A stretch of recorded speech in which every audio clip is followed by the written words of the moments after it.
morning students, how are you all? I hope you all are fine. So this is your Hindi class. Today we will read chapter number 5 पिता gender and types of gender. लिंग एवं लिंग के भेद. लिंग. आओ चित्र के माध्यम से समझे बेटा. आज मेहुल का जन्मदिन है. उसके जन्मदिन पर दादा दादी मामा मामी आए. उसके दोस्तों में रजत, दीपाली, अंजुम, डेविड और शरद भी आए. उसने माता पिता के चरण छूकर आशीर्वाद लिया.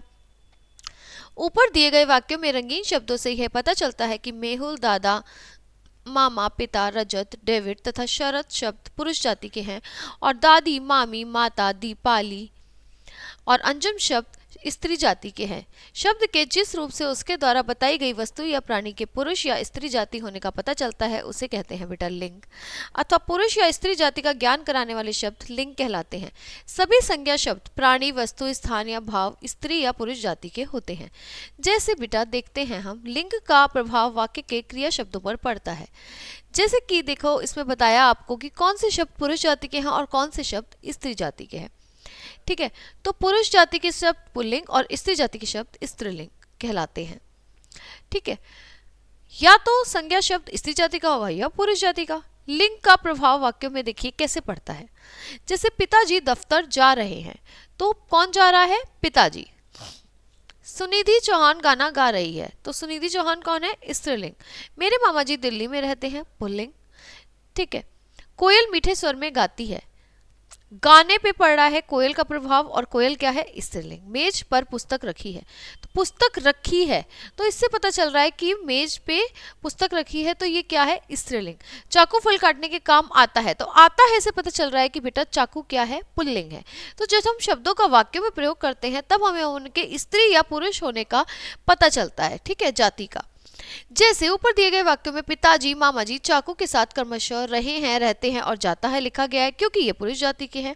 सुनिधि चौहान कोयल और पुस्तक के साथ क्रमशः रही है, गाती है, रखी है लिखा है, इसका मतलब ये स्त्री जाति है. लिंग के भेद. बेटा लिंग के दो भेद होते हैं, पुल्लिंग और स्त्रीलिंग. संज्ञा या सर्वनाम शब्दों का रूप जो यह बताता है कि वह पुरुष जाति का है तो पुल्लिंग कहलाते हैं, जैसे शेर, गायक, राजा और लड़का. संज्ञा या सर्वनाम शब्दों का वह रूप जो यह बताता है कि वह स्त्री जाति के हैं तो वह स्त्रीलिंग कहलाते हैं, जैसे कि शेरनी, गायिका, रानी और लड़की. पुल्लिंग से स्त्रीलिंग बनाने के नियम. पुल्लिंग से स्त्रीलिंग बनाने के लिए कुछ नियम संक्षिप्त रूप में इस प्रकार हैं. जैसे शब्द के अंतिम वर्ण पर ई की मात्रा लगाकर मामा, मामी, पुत्र, पुत्री, चाचा, चाची, लड़का, लड़की आदि. आ की मात्रा लगाकर प्रिय, प्रिया, बालका, बाला, छात्र का, छात्रा आदि. नी की मात्रा लगाकर भील का, भीलनी, मोर का, मोरनी, शेर का, शेरनी और हंस का, हंसिनी आदि. आ की मात्रा लगा के प्लस नी लगा के सेठ का, सेठानी, देवर का, देवरानी और जेठ का, जेठानी. शब्द के अंतिम वर्ण पर ई की मात्रा लगा के या लगा के, जैसे चिड़ा का, चिड़िया या बंदर का, बंदरिया. शब्द के अंतिम वर्ण पर ई की मात्रा लगा के प्लस ना लगा के, तो लोहार का, लोहारिन और कुम्हार का, कुम्हारिन. कुछ पुल्लिंग और उनके स्त्रीलिंग शब्द इस प्रकार हैं, जैसे दास का, दासी, भक्त का, भक्तिन, राजा का, रानी, माली का, मालिन, बूढ़ा का, बुढ़िया, बैल का, गाय, सखा का, सखी, युवक का, युवती, सेठ का, सेठानी, स्वामी का, स्वामिनी, वर का, वधु और ससुर का, सास.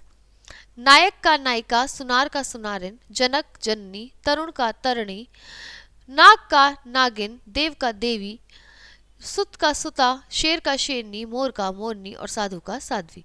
कुछ पुल्लिंग और उनके स्त्रीलिंग शब्द इस प्रकार हैं. कुछ शब्द सदैव स्त्रीलिंग होते हैं, जैसे कि नदियों के नाम सोन, गंगा, घाघरा, ताप्ती और नर्मदा. बोलियों के नाम ब्रज, खड़ी बोली, पहाड़ी, कुमाऊनी. भाषाओं के नाम गुजराती, हिंदी, मराठी, पंजाबी, बांग्ला आदि.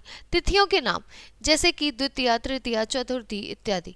लिपियों के नाम रोमन, ब्राह्मी, देवनागरी, गुरुमुखी, ये सब हमारे क्या होते हैं बेटा? स्त्रीलिंग. झीलों के नाम सामर झील, वुलर झील, डल झील, चिल्का झील, सब क्या है? स्त्रीलिंग. कुछ शब्द जो होते हैं वो सदैव पुल्लिंग होते हैं, जैसे कि महीनों के नाम चैत्र, बैसाख हमेशा पुल्लिंग होंगे. अंग्रेजी में महीनों के कुछ नाम जो हैं वो लोग पुल्लिंग मानते हैं, जैसे कि फरवरी चल रही है, फरवरी का महीना आ गया. दिनों के नाम रविवार, सोमवार, मंगलवार, बुधवार, बृहस्पतिवार, शुक्रवार, शनिवार. देश और राज्यों के नाम जैसे कि बेटा Bharat, Sri Lanka, Australia, France, America, Nepal, Orissa और गोवा, उत्तर प्रदेश, ये सब किस में आते हैं? पुल्लिंग में. सागरों के नाम अरब सागर, लाल सागर, प्रशांत महासागर, हिंद सागर, काला सागर. धातुओं के नाम पीतल, जस्ता, पारा, सोना, तांबा। ग्रहों के नाम रविवार, सोमवार, मंगलवार, बुधवार, बृहस्पतिवार, शुक्रवार, शनिवार। पर्वतों के नाम रॉकी, एंडीज, सतपुड़ा, विंध्याचल, हिमाचल, हिमालय, अरावली और एटलस आदि। कोई शब्द स्त्री व पुरुष दोनों के लिए समान रूप से प्रयोग में लाए जाते हैं, जैसे डॉक्टर, प्रधानमंत्री, ठीक है, ये दोनों के लिए यूज होते हैं बेटा। मंत्री, इंजीनियर, प्रोफेसर। तो पुरुष या स्त्री जाति का बोध कराने वाले शब्द लिंग कहलाते हैं। लिंग हमारे दो प्रकार के होते हैं, पुल्लिंग एंड स्त्रीलिंग। हिंदी महीनों के पर्वतों, वृक्षों, फलों, देशों, ग्रहों, धातुओं, अनाजों, रत्नों के नाम प्राय पुल्लिंग होते हैं। नदियों, तिथियों, भाषाओं, लिपियों आदि के नाम जो होते हैं बेटा प्राय स्त्रीलिंग होते हैं। तो ये हमने पढ़ा लिंग चैप्टर में अपने, पुल्लिंग और स्त्रीलिंग। Gender and types of gender, लिंग और लिंग के भेद, हमने ये चैप्टर पढ़ा। आप इसकी एक्सरसाइज करिएगा, इसकी प्रैक्टिस करिएगा, ठीक है बेटा। ये चैप्टर आपका यहीं पे खत्म होता है। I will see you in the next class with the new chapter. तब तक के लिए bye bye, have a nice day students, bye.